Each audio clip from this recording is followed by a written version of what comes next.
Hey everyone, welcome to the video. What's up? Today I wanted to make a quick beginner's guide or basic beginner's guide for guys that are essentially just starting out in Honkai Star Rail.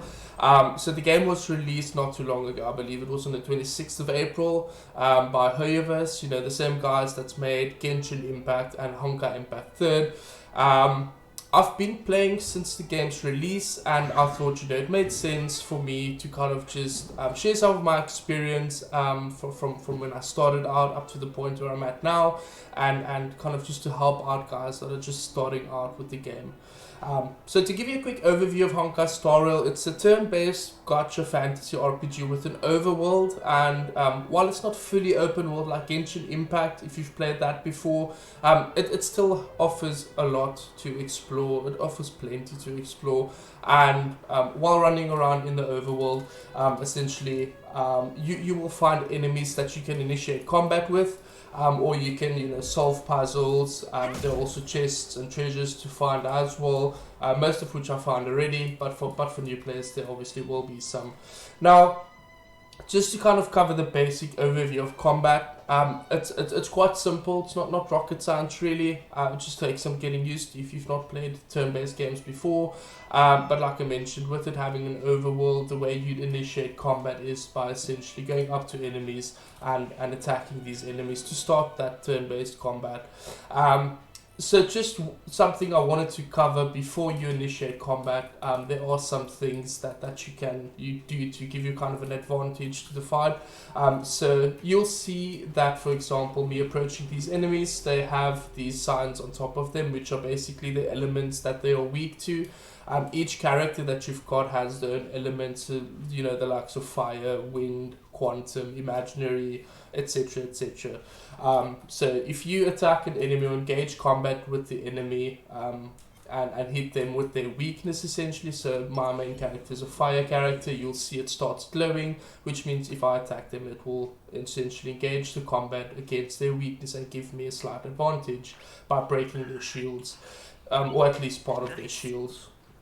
That's kind of one way to give you a quick advantage when starting a fight. The other way is the fact that characters also have what's called a technique, which can be used before engaging in battle. So if I press my technique on the main character, essentially, he gets a shield before he starts combat. So this is kind of just another way for you to get an advantage before fighting or getting into a fight, and then to engage combat, you simply run up and hit them. And as you can see, the weakness has been procced, and it essentially damages them before the fight's even started, you know, giving me that slight advantage. So when we are in the combat, there are some things to point out. So number one being on the left hand side, you will see whose turn it's going to be next. So you'll see my Shushang is going to go now. Then I've got my Zela, I'm not sure how to pronounce that. And then main character Natasha. So there are some ways to manipulate who goes first with speed as a stat. But that's something I think it's better to explain more in depth in another video, as it is quite an important aspect to look at and not something to just essentially brush over. But yeah, we can look at that in another video. The next thing to point out is the fact that every single character will have a basic skill or essentially a basic attack. And by using your basic attack, you'll generate one skill point. And you'll consume these skill points by using the character's skill, you know. So if I use the skill here, you'll see that it consumes from 4 to 3. I've got 3 skill points left, and that's essentially the way you would want to manage your skill points. So while fighting, while doing the fighting, you will essentially generate ultimate power or ultimate energy, which can be used at any time. So as mentioned previously, there is, you know, the turns, which shows you who's going to go next, but with the ultimates, one thing worth noting is the fact that you can use them at any time. So even though my Zela is going to go now and my Shushang is only going to be after the enemy's turn, I can essentially just click on my ultimate and have it go after my Zela. Don't mess with me. So if I click on that, you will see that my Shushang literally just jumped in front of my Zela. So it's just worth noting that you can use ultimates whenever you want, essentially. And then yeah, so that's essentially the combat. One thing I did want to point out as well is the fact that every character has a passive ability as well, each obviously being different to each character, which can often help in certain situations or certain fights as well.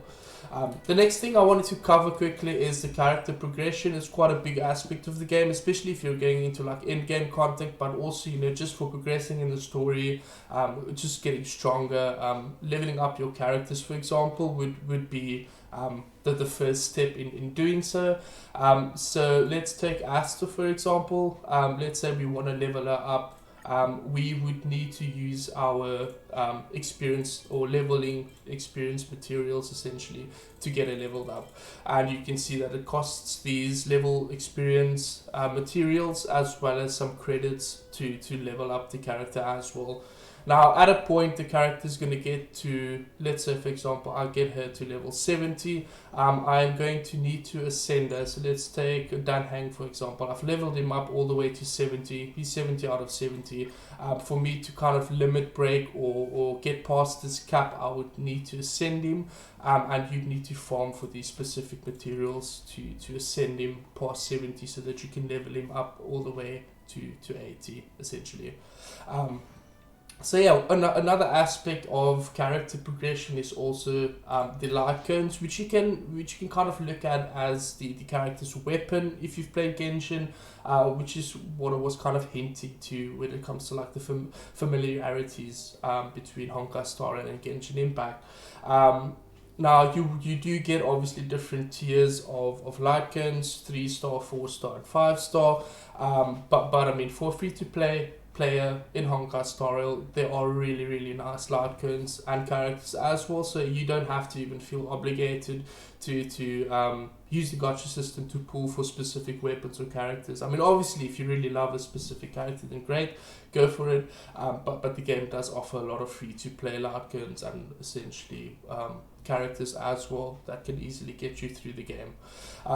So yeah, on the light cones, this is also, like I mentioned, one of the main ways you're going to progress your character because of the HP and attack it obviously gives your characters.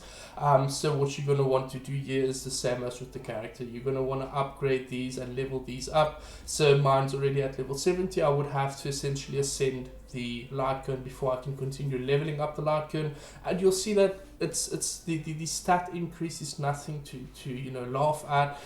The attack and the HP as well goes up significantly with each ascension or level up that you do with these characters.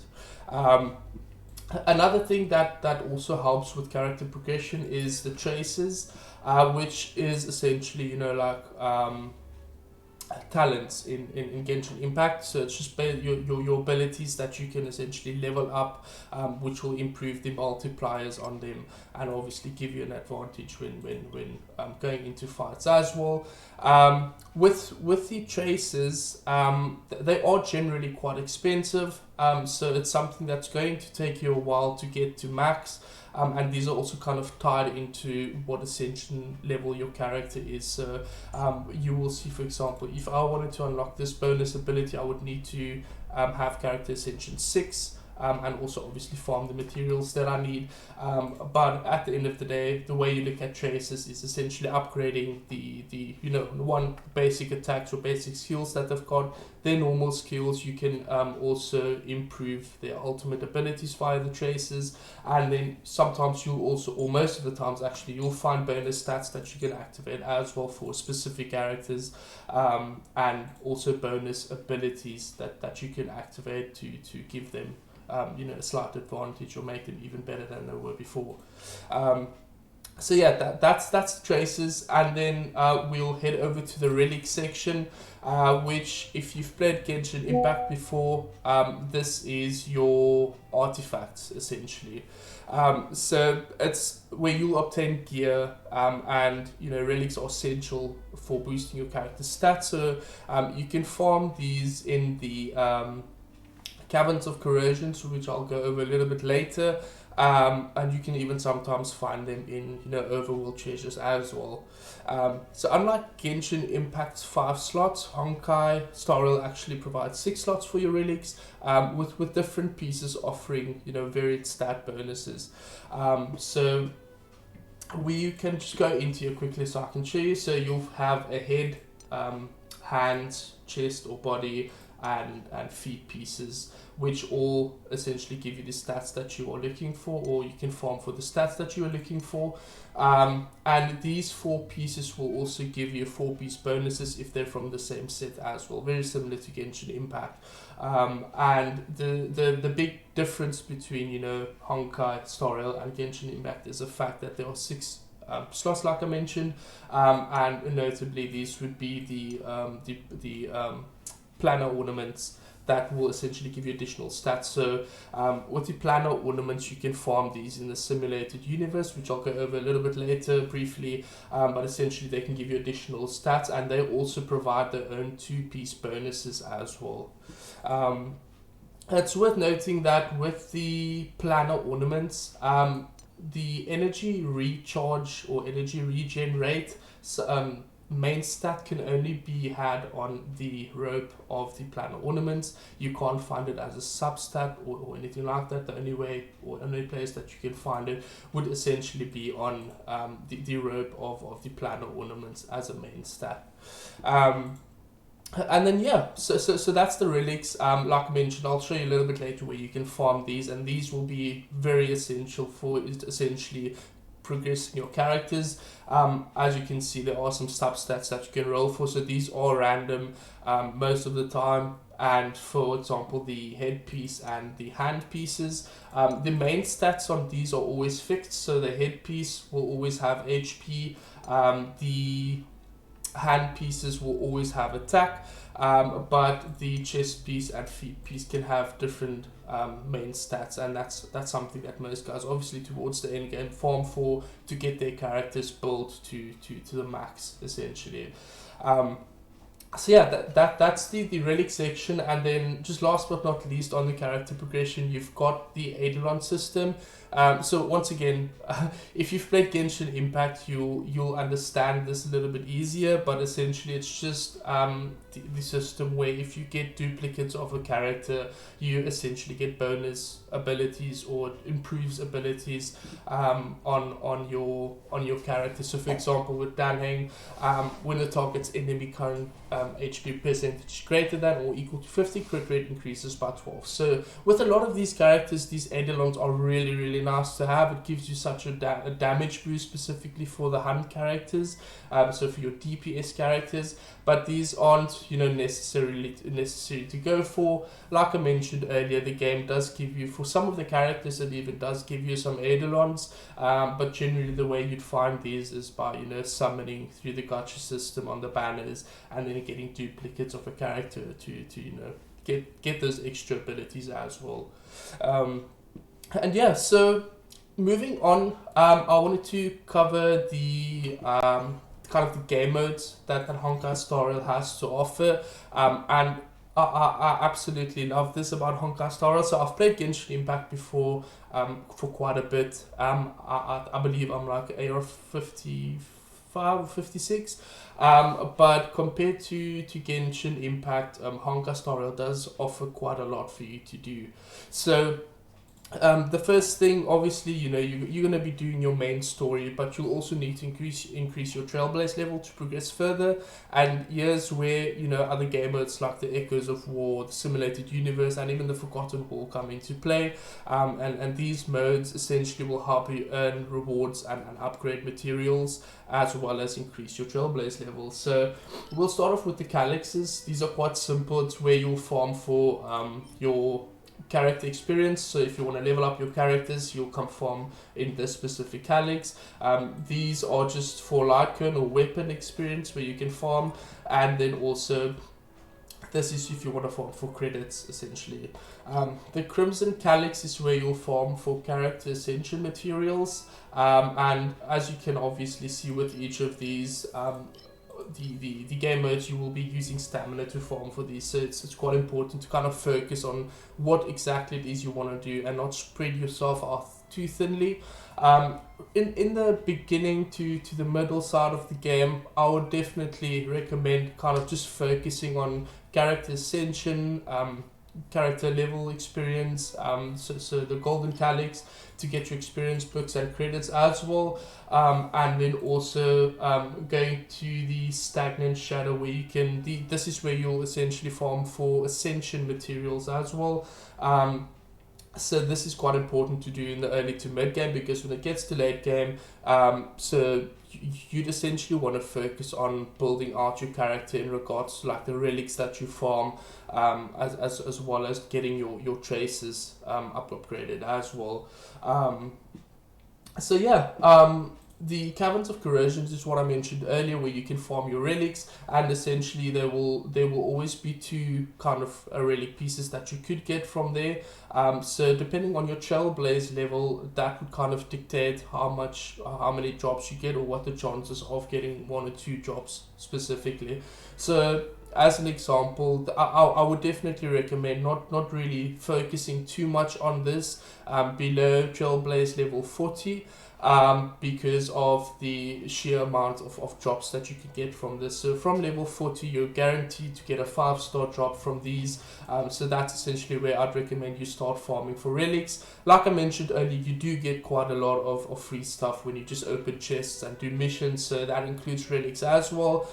So up to Trailblaze level 40, I'd recommend just sticking with those. And then when you reach Trailblaze level 40, you can obviously look at running through the Caverns of Corrosions and farming for specific pieces on these specific domains essentially.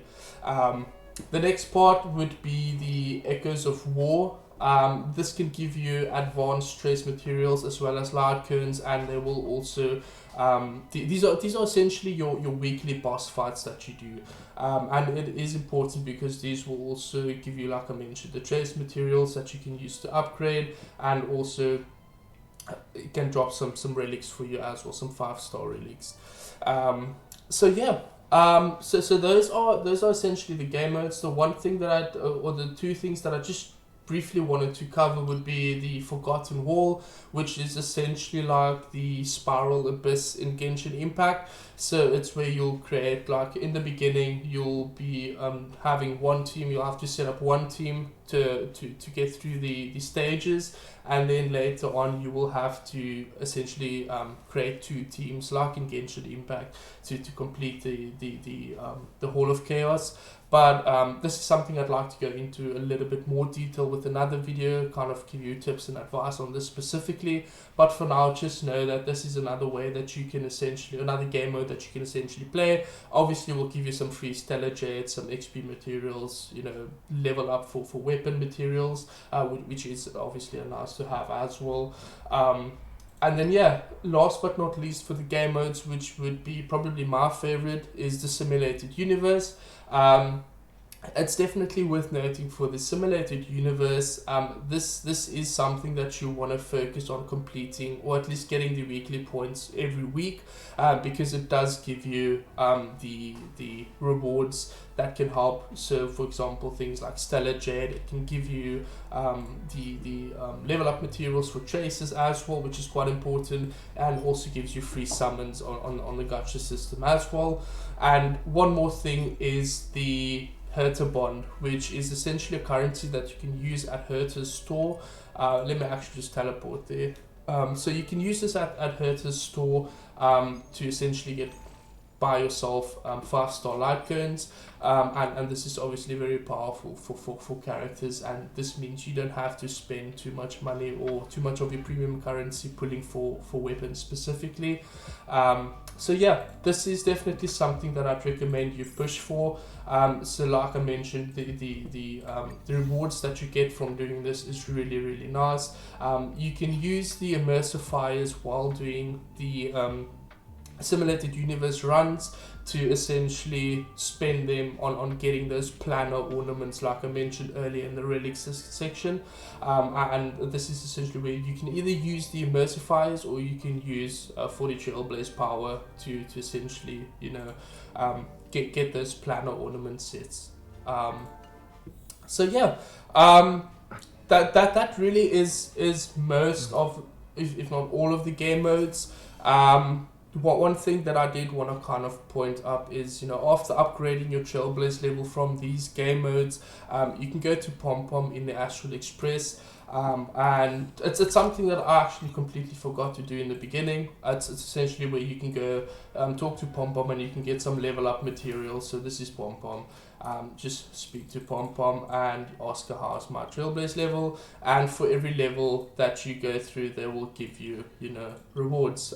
Mostly being summons, Trailblaze fuel that you can refresh your stamina on. They'll give you either, Lycan EXP or character level EXP as well as credits as well.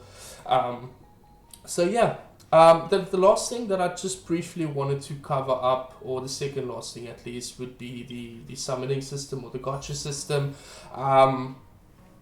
Number one, when you start out the game, you will have a beginner banner, which will essentially guarantee you a 5-star after 50 pulls, and it really doesn't take too long to essentially get to that, get the resources, get the tickets to essentially your first few summons.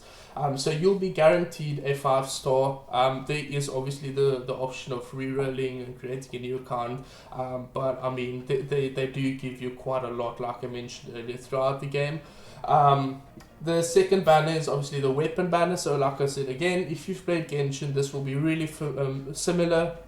You'll have your weapon banner where you'll use premium currency, so you can convert your stellar jade that you get throughout the game, or if you spend money on the game, you can pull on these banners as well. For the premium banner, this is one of the banners where you really have to decide if you really want the character or not. I summoned for Zeta just purely to test my luck, and I got it probably in like 10 or 20 pulls, so I was really lucky. But generally I don't easily summon on these premium banners. But one thing you have to consider as well is kind of looking at what the 4-star characters are as well. Sometimes these can be very nice, but I mean at the end of the day, it's obviously up to you if you want to use premium currency or spend money to summon on these.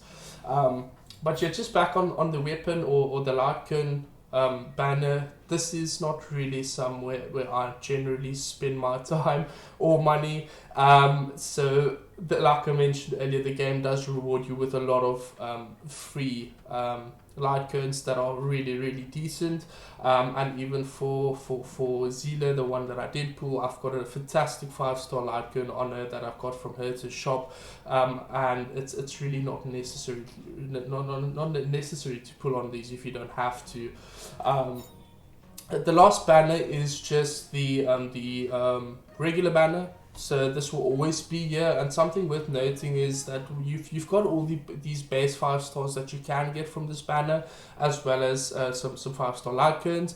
But something nice that Honkai Star Rail has is the fact that after 300 pulls, you will be able to, one time only, you'll be able to essentially choose a specific 5-star and just have them on your team essentially. So that's quite nice. Like I mentioned, just note that it is only one time, so it's not like you can summon 600 times and then get 2 free characters. But yeah, it's essentially just something worth looking forward to, and once you've done that, once you've got your one-time character, it's essentially over. But you can still continue obviously summoning on this banner, and this is also where once you've done your beginner banner that pops up here, you'll just continue spending your normal Star Rail passes on the regular banner. I would not recommend using Stellar Jade, your premium currency, to pull on these banners. You do get a lot of free Star Rail passes to summon on these. So if you look at the amount of pulls that I've done, this is literally all through free summons that I've gotten. I haven't once used any sort of Stellar Jade to pull on these. So yeah, I mean that's essentially it. So just to kind of wrap things up, I wanted to go through what I'd recommend you focus on and you know what your priority should be when playing the game as a new beginner, as a new player. Number one is obviously your daily training or daily quests, which you'll find in here. So every day they'll give you some new quests that you need to do, which is really simple. It takes about 5 minutes to complete these, and as you complete them you'll be rewarded. So I've saved this specifically to show you that you get, you know, Trailblaze XP, you get some Stellar Jet, and you get some Lost Ball Fragment, which can be used to upgrade your weapons as well. But I mean, yeah, so one thing worth mentioning is when it comes to the rewards that you get, the Trailblaze XP actually scales off of your Trailblaze level, so the higher level you are, the higher Trailblaze XP you will receive as well. So yeah, that's obviously number one that you should look at doing. They give you a chunk of XP, and like I mentioned, it scales off your Trailblaze level, and it literally takes no time to complete these. After that, you should look at progressing as far as you can in the story until you reach a point where the game basically tells you you can't go any further, you need to increase your Trailblaze level, which is when you'll essentially just go back to the point where you are then, you know, running through the different game modes, farming for specific materials, or things like that, where those game modes obviously also give you, you know, the XP that you need to get your Trailblaze or account level higher to continue with the story. And yeah, the last point I wanted to make is essentially just try not to have your stamina capped. It's essentially you're just losing out. So try and not cap your stamina at 180. Use them every day, so that by the next day when it's refreshed, you've got the full stack again, or at least most of them back, so you can continue farming as well, and just kind of get the most out of them every day. But I mean, yeah, so that's really it. I mean, that's just a kind of a quick overview on Honkai Star Rail. Like I mentioned, I'll be releasing some more in-depth guide videos soon, so stay tuned. And I mean, if there's anything else you'd like to know, just drop it in the comments below. And yeah, thanks for watching. I hope you see you in the next one. Have an epic day. Cheers.